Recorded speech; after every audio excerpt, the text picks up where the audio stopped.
নমস্কার। পাঁচ নমস্কার। মিশালির আজকের পর্বে সকলকে স্বাগত। আজকের বিষয়, বিশ্বে আবার যুদ্ধের দামামা বেজে উঠেছে। আর এই বিষয়ে আমরা কথা বলবো বিশিষ্ট প্রতিরক্ষা বিশেষজ্ঞ কর্নেল কৌশিক সরকারের সঙ্গে। কর্নেল সরকার, আপনাকে পাঁচ মিশালিতে স্বাগত। কিছুদিন আগেই ভেনেজুয়েলার প্রেসিডেন্টকে আমেরিকান কমান্ডোরা তুলে নিয়ে যায়, সারা বিশ্বে যার নজির মেলা ভার। তারপরে ট্রাম্পের হুমকি গ্রিনল্যান্ড দখল করে নেবে, এবং এরই মধ্যে ইরানে জনবিক্ষোভ এবং সেখানেও মার্কিনীদের উপস্থিতি, ফলে সারা বিশ্ব জুড়ে একটা যুদ্ধের পরিস্থিতি বা যুদ্ধের বাতাবরণ তৈরি হয়েছে। এই পুরো প্রেক্ষাপটটাকে আপনি কিভাবে দেখছেন? হ্যাঁ, দেখুন, প্রথম কথা বলে দিই, আমেরিকা যেভাবে ভেনেজুয়েলার সাথে এগোচ্ছে সেইভাবে সবকটা দেশের সাথে সে এগোতে পারবে সেটা কিন্তু বলাটা ঠিক হবে না। কারণ আরেকদিকে আপনি যদি দেখেন, রাশিয়া আর চায়না যথেষ্ট তৎপরতার সঙ্গে তারা কিন্তু তাদের ডিপ্লয়মেন্ট করে নিয়েছে এবং ইউএসএ কে সে থ্রেটেনও করেছে। যতই স্যাংশন থাকুক না কেন, রাশিয়া একটা ওয়ান টাইম সুপার পাওয়ার ছিল এবং এখনো রাশিয়ার যা টিথ আছে সেই টিতে ইউএসএ কিন্তু দমে যাবে, এটা কিন্তু বলা বাহুল্য আমাদের। এবং আমরা সেটাই মনে করি অ্যাজ স্ট্র্যাটেজিস্ট, ডিফেন্স স্ট্র্যাটেজিস্ট এবং ডিফেন্স থিঙ্কার্স, আমরা এটাই মনে করি যে রাশিয়াকে অত সহজভাবে নেওয়া উচিত না, যেটা আমেরিকা কিন্তু কিছু কিছু জায়গায় করে ফেলছে বিকজ অফ ট্রাম্পের ওভার কনফিডেন্স। সেই ওভার কনফিডেন্সেই কিন্তু উনি ভেনেজুয়েলাকে এই করেছেন এবং এই জিনিসটা নিয়ে ওয়ার্ল্ডের যে বাকি পাওয়ার্স আছে তাদের মধ্যে একটা ডিভিশনও হয়ে গেছে। যদি আমরা দেখতে পাই, আমরা এটাও দেখতে পাচ্ছি যে ন্যাটোর মধ্যে একটা ডিভিশন হয়ে গেছে, যেখানে সবাই কিন্তু ইউএসএ কে সাপোর্ট করছে না এবং যেটা ইটালি আছে, ফ্রান্স আছে, তারা কিন্তু অন্যভাবে জিনিসটাকে দেখছে। এবং তার মাঝখান থেকে কি হলো, ইউক্রেনটা চাপা পড়ে গেল। ইউক্রেনটা চাপা পড়ে গিয়ে এখন রাশিয়া অন্যদিকে কনসেন্ট্রেট করতে শুরু করেছে, কারণ রাশিয়া জানে আমি যেদিনকে চাইবো, মানে নিজের মন থেকে আমি ইউক্রেনকে ধ্বংস করে দিতে পারবো। কিন্তু সেটা তো রাশিয়ার আলটিমেট এম নয়। তো রাশিয়ার আলটিমেট এম হচ্ছে ওখানে যাতে ন্যাটো না আসতে পারে, এবং সেটা অনেকটা রাশিয়া কিন্তু নিজের তরফ থেকে ন্যাটোকে ভেঙে দিতে সক্ষম হয়েছে অনেক রকম ভাবে।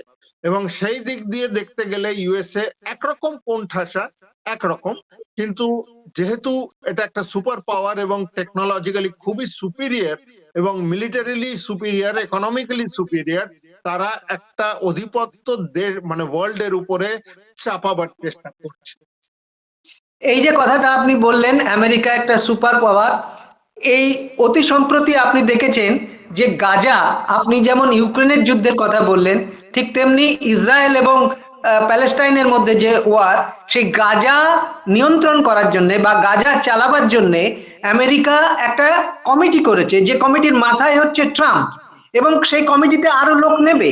ফলে আপনি যে কথাটা বললেন যে আমেরিকা এখন সারা পৃথিবীতে নিজের সুপিরিয়রিটি চাপিয়ে দেওয়ার চেষ্টা করছে, তা গাজার পরিস্থিতি বা কি এখন? দেখুন, গাজার যে পরিস্থিতি সেটা কিন্তু লিঙ্গারিং একটা ফায়ারের মতো, ওটাকে শিমারিং করতে রেখে দিয়েছে আমেরিকা। নিয়ে আমেরিকা ওই দিকে এখন মাথা দিচ্ছে যেখান থেকে ওর বেনিফিট হবে, যেটা হচ্ছে অয়েল। অয়েলটা হচ্ছে ওর মেন টার্গেট। ও পৃথিবীতে যেখানে অয়েল পাবে সেখানে ঢুকে যাবে, এরকম একটা পরিস্থিতির মধ্যে দিয়ে আমেরিকা কিন্তু আপাতত যাচ্ছে এবং সেটাই আমরা দেখতে পাচ্ছি ইন দা লং রান সব জায়গাতে। যেমন কি আপনার ইরানও কিন্তু ওর টার্গেট, আলটিমেট এম কিন্তু অয়েল। যদি ইরানে আমি কথা বলি, ভেনেজুয়েলা তো জানি আমি, সেটা আছেই। এবং এই যে আশেপাশের ছোট ছোট দেশগুলোকে যেগুলো আমেরিকা মানে অপ্রেস করে নিজের আধিপত্য দেখাবার চেষ্টা করছে, তারা কিন্তু বেশি দিন মাথা নিচু করে থাকবে না এবং কোথাও একটা স্ট্রং পয়েন্ট পেলেই বা একটা ওয়াল পেলেই তারা কিন্তু রিবাউন্ড করবে। আপনার এই কথাটা সূত্র ধরেই জানাই যে সম্প্রতি গ্রিনল্যান্ডকে দখল করে নেওয়ার কথা যে ট্রাম্প বলেছেন, তার বিরুদ্ধে সেখানে কিন্তু বড় জনবিক্ষোভ হয়েছে, প্রতিবাদ সভা হয়েছে। কিন্তু একইভাবে আমেরিকা আবার ইরানে খামেনি প্রশাসনের বিরুদ্ধে জনবিক্ষোভের পরিস্থিতি তৈরি করেছে, এবং মনে করা হচ্ছে এর পেছনে ট্রাম্পেরই মদত আছে। তো ইরান এবার কি করবে? ইরান কি সেই ইসরায়েলের মতো রিটালিয়েট করতে পারবে? তারা কি সেই জায়গায় আছে সামরিক দিক থেকে? দেখুন, ট্রাম্পের আরেকটা বড় ভুল যেটা হচ্ছে, ওরা ইরানকে, ভেনেজুয়েলাকে, কিউবাকে সেম প্ল্যাটফর্মে দেখার চেষ্টা করছে। ইরান, আমাদের বুঝতে হবে, ওয়ার্ল্ডস এর one of the most oldest civilization. তারা পিস লাভিং পিপল, কিন্তু তাদেরকে খোঁচালে তারা কিন্তু বড় হয়ে দাঁড়াবে। এইটা কিন্তু ট্রাম্প ভুলে যাচ্ছে। আমার মনে হয় না ওনার ভোলা উচিত। উনি বিজ্ঞ লোক, উনি বুঝবেন যে as a world leader he cannot take things for granted. এবং এই গ্রান্টিংটা নেওয়ার চক্করেই কিন্তু ইরানের সঙ্গে সে একটা যুদ্ধের মধ্যে গেলে একটা বিরাট ভুল করে বসবে। কারণ ইরান এর মধ্যেই মিডল ইস্টে যত আমেরিকান ঘাঁটি আছে সবকটা ও কিন্তু নিজের ব্যালিস্টিক মিসাইল রেঞ্জের মধ্যে নিয়ে নিয়েছে।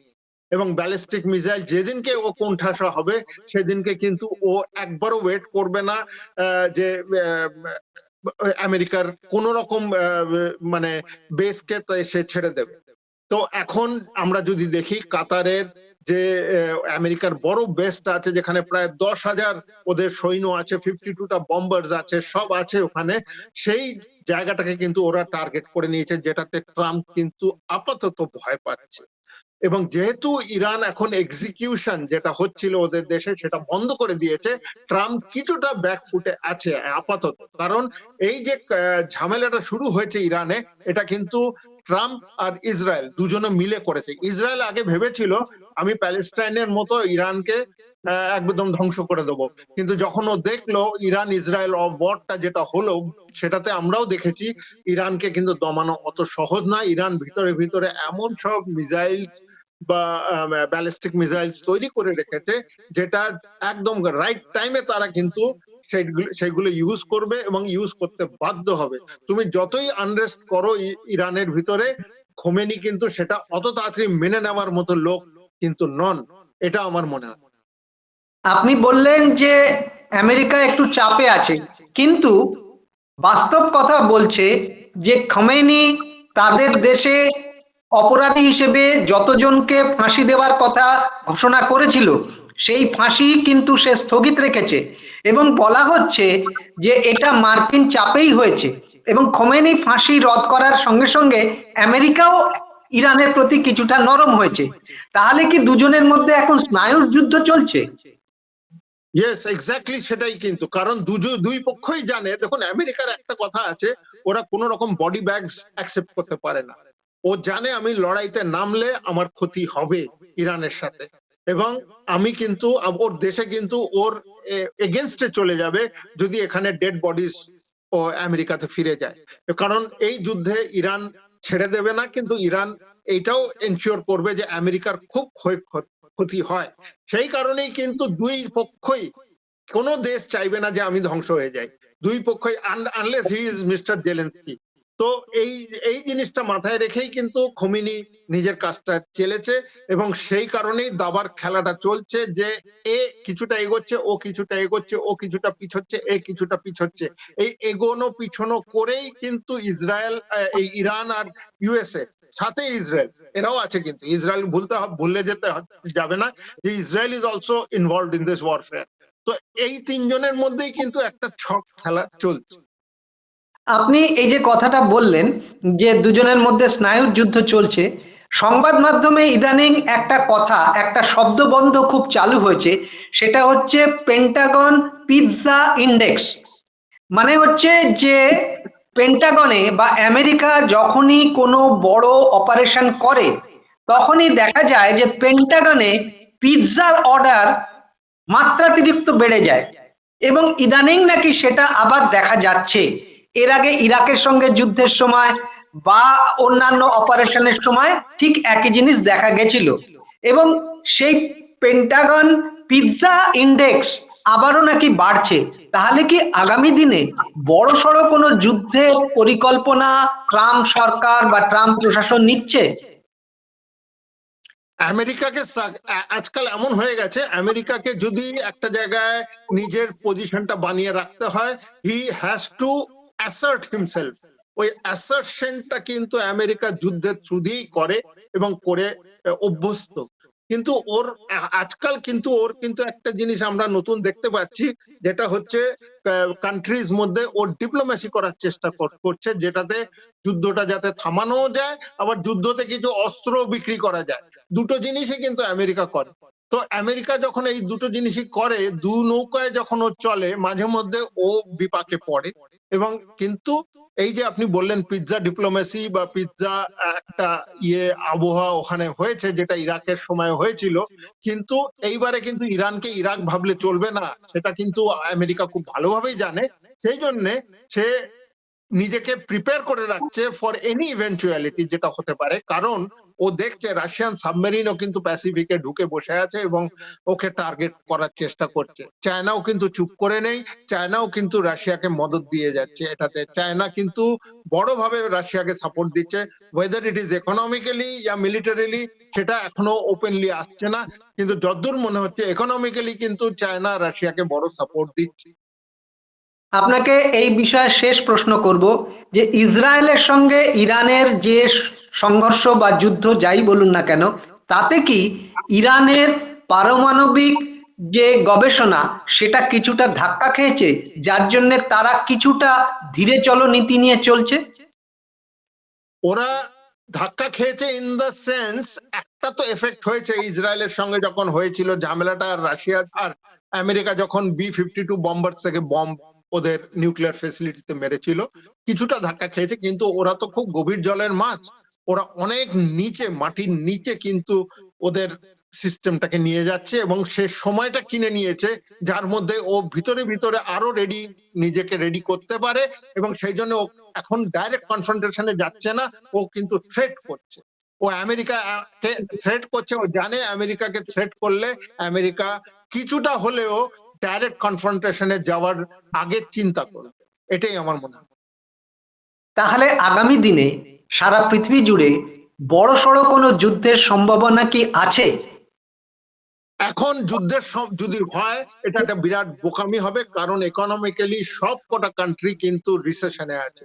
তো এই সময় যুদ্ধটা কিন্তু একটা বুদ্ধিমানের পরিচয় হবে না, কারণ যুদ্ধতে ক্ষয়ক্ষতি হবে, ইকোনমিক্যালি ব্যাকওয়ার্ড হয়ে যাবে অনেক নেশনে ভুকমারি লেগে যাবে, এইগুলো কেউ চাইবে না। So though I M A military man, আমি কিন্তু যুদ্ধ চাইবো না এই পজিশনে এসে, যেখানে we will all our civilian friends will suffer, hour military will suffer, এইটা কিন্তু আমি চাইবো না।